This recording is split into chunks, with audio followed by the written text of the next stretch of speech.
வீட்டுக்குள்ள எப்படியோ பழனிவேலும் சுகன்யாவும் போறாங்க. ஆனா சுகன்யாவுக்கு பாண்டியன் வீடு கொஞ்சம் கூட பிடிக்கல. சக்திவேல் முத்துவேல் வீட்டுல வசதியா இருக்கலான்னு பார்த்தா என்னடான்னு இந்த மனுஷன் இந்த குடிசைக்குள்ள கூட்டிட்டு வந்துட்டான். இங்க பாருங்க, நீங்க நான் சொல்ற பேச்சு தான் இனிமே கேட்கணும். என்னால எல்லாம் இந்த சின்ன ரூம்ல இருக்க முடியாது. உங்க மச்சான்ட்ட சொல்லி வேற ரூம் அரேஞ்ச் பண்ண சொல்லுங்க, இல்லைன்னா நம்ம தனி கொடுத்துன போயிடலாம். அப்படியே சம்பளம் ஏத்தி கொடுக்க சொல்லுங்க. பழனிவேலோட மைண்ட் வைஸ் விட ஐயோ நம்ம வசமா மாட்டிட்டோமோ, பெரிய வாயாடியா இருக்கும் போல இதுல வேற நம்மளுக்கு சம்பளமே இல்லைன்னு தெரிஞ்ச ஆடுவாளே. அடுத்த நாள் சக்திவேலும் முத்துவேலும் பேசிட்டு இருக்காங்க.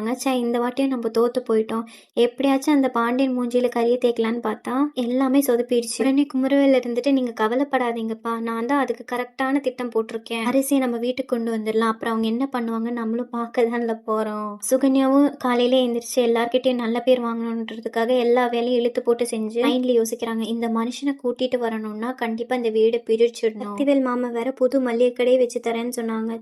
அதுக்குள்ள இந்த மனுஷன் வேற அங்க சண்டை போட்டுட்டு எங்க கூட்டிட்டு வந்துட்டான். அப்படியே யோசிச்சு வெளியே வந்து நிற்கும் போது அரிசி காலேஜ் கிளம்புறதுக்காக பேக் தூக்கி போறான். அங்கேருந்து குமரவேல் வந்து கையால பேசும்போது இங்க அவ கண்ணால பேசுறான். ஓஹோ, அப்ப இதுதான் அவங்க அடுத்த பிளானா? ஓகே, நம்மளும் எப்படியாச்சும் இந்த மனுஷனை கூட்டிட்டு வரணும்னா இந்த வீடு பிரிச்சிடணும். அப்ப நம்ம அவங்க பக்கம் தான் நிக்கணும். சரி, நம்ம போய் பேசிதான் பார்க்கலாம். முத்துவேல்கிட்ட போய் எனக்கு உங்க பிளான் எல்லாம் தெரியும்,